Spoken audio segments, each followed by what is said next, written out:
What if the Beast in Beauty and the Beast could never be human again? I get the logic behind turning the Beast back into a human. It's about redemption and symbolizing turning from a metaphorical beast into a decent human being, and it scratches that I can change him itch that some people have. But not only does it imply that happiness can only be found if you look a certain way, it's also disappointing for a hero to lose all that power that has proven to be so useful. The ending of Beauty and the Beast is one in which the Beast conforms to what's normal instead of embracing what makes him unique. At first, one might think that the question, what if the Beast could never be human again, doesn't merit an entire story. One might think that it would just change the ending and nothing more, but that one would be wrong. Because the change I'm presenting isn't just that he doesn't become human, it's that he can't become human. He knows he has no way out of his curse, and that makes major changes to the decisions made in the story. Let us begin with an alternate version of the opening. The Enchantress asks the prince to give her shelter, but he refuses. The Enchantress lights up with her magic and declares him unfit to be human. In her vindictive fit, she curses him to be a beast and his staff to be furniture for the rest of their lives. But how can I be human again? You can't. Ah! Can I at least have a magic mirror so I can see the outside world? What? No! I'm an evil witch who forever cursed your staff for no reason. Why would I give you a magic mirror? How about a book that lets me travel anywhere? That's even dumber! With no hope of bettering himself, there is only one goal left to strive for. Revenge! What a foolhardy enchantress she must be, to give her enemy the means with which to slaughter her. This transgression of epic proportion shall not go unpunished. This enchantress is a little different from the one in the canon timeline. Not only is she a bit nastier, hence her not giving the beast an escape clause, she's also not as powerful as the enchantress from the canon timeline. Maybe in the canon timeline it would take someone with the combined powers of Maleficent and Hades to take her down, but this different enchantress is someone the beast stands a chance against. The beast trains himself to use his new body, and he listens for more appearances of the enchantress. Finally, he finds a lead that brings him to the Enchantress's hideaway, and their battle is legendary. The beast explodes through the front door, vengeance in his eyes. Enchantress! And the Enchantress is like, your crusade amuses me, but fighting the likes of you is beneath the likes of me. So she summons a bunch of animated pieces of furniture like the ones in the beast's castle. The beast rampages through them, broken pieces flying with each swing of his claws. The smug look on the Enchantress's face gradually melts as she realizes just how much she underestimated the beast. With the last of the living furniture scattered, the beast lunges at the Enchantress without warning. A swing of his claws would have cracked the Enchantress's skull open if she hadn't dived back fast enough. The beast pursues her as she flies down her halls, throwing her magic at him. He evades each spell, and she only damages her own home, but she's too consumed with fear to remorse the destruction of her own belongings. Pushing through conjured forces of wind and fire, the beast scratches the Enchantress as he passes her by, time and time again. With each scratch, her blood flows and she becomes weaker. The back of his fist strikes her head, knocking her to the floor. The beast stomps a foot onto the Enchantress's chest.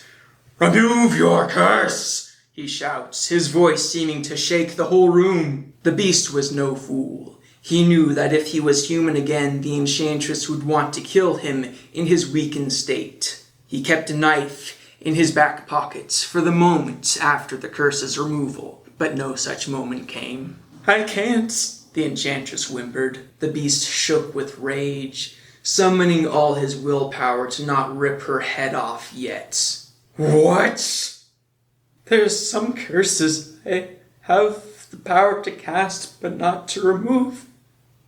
I can't turn you human again. Have mercy, please." The beast initially wanted to torture her until she gave him a better answer, but he saw the fear in the enchantress's eyes, and he knew that if she could satisfy his request, she would. The despair sets in. He would never be human again. But when he gave up on his own humanity, he was still left with hope for others. "What about my staff?" the beast asked. "Can you undo what you've done to them?" After a bit of thinking, the enchantress said, "I can only modify what has been done to them. I can change the curse to only affect them at night, while they remain human during the day." The beast let out a low growl, further saddened by such a small solution being all that was offered. "Do it, and I will let you live," the beast lied.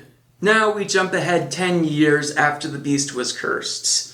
Belle's father finds the castle somewhat like in the original timeline, but the results are very different. In the "what if the beast could never be human again" timeline, or the M.V.P.Knight timeline, the beast doesn't need to break a curse. So instead of lamenting his inability to complete an insurmountable task, he gives up on his own happiness and tries to numb the pain by focusing on the fates of others. When Belle's father, Maurice, shows up at the castle, the beast isn't even there at first because he's away hunting a group of thieves.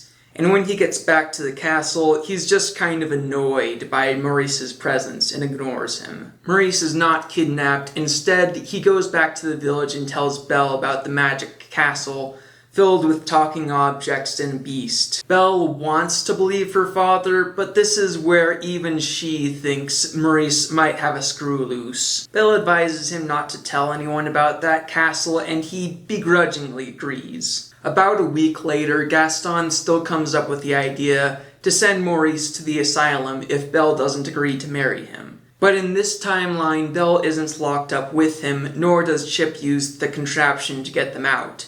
So Maurice is taken away to the asylum. Belle knows it's a long shot, but she figures that if the beast did exist, he'd be able to spring her dad. So she travels to where her father said the castle was. When she arrives, she finds a staff of humans, which casts even more doubt on her father's story. But then she sees the beast. Once the shock settled down, she said, "Please, my father's been locked away in the asylum. He's not crazy. They took him to coerce me into marrying a horrible man. You met my father before. He said you let him stay the night." The beast groaned. From what little interaction he had with Maurice, he wasn't sure he didn't belong in an asylum, and this was the first time he'd been asked to get someone out of a prison. Ever since the beast accepted the reality of his situation, he'd stopped feeling sorry for himself and thought of practical solutions. So he thought of this practically. "Let's say I did free your father from the asylum. What then? Where will you go if your village believes your father belongs behind bars?" the beast asked. Belle hadn't thought of that this whole time. That's when Lumiere suggests that Belle and her father could live at the castle. The beast reminds Lumiere that those who live at the castle work for him. So Lumiere suggests that Belle could be a traveling companion on the beast's many excursions. Someone who could drive the wagon, manage his weapons, ask locals for information.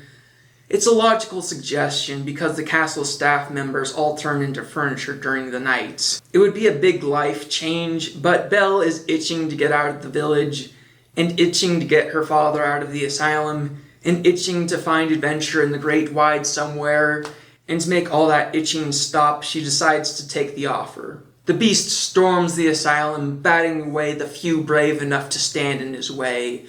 He finds Maurice and carries him to the castle. And thus begins a series of missions seeking out bandits, kidnappers, and yes, other beasts. Throughout their adventures, Belle encourages the beast to not only save other lives, but to live his own as well. The beast grows to connect with the people he used to assume would want nothing to do with him. He realizes he could be more than just a machine of righteous fury. And Belle also learns. She learns to use weapons so that she can help the beast against his many enemies. The beast becomes grateful to Belle, and his gratitude breeds love. After becoming a warmer, more pleasant version of himself, he gains her affections in return. She knows he will always be a beast, and yet she loves him as he is. If you enjoyed this video, be sure to check out my video, What If Ariel Rejected Ursula's Deal, if you haven't already. So remember to like, comment, subscribe, ring the bell, and never be human again.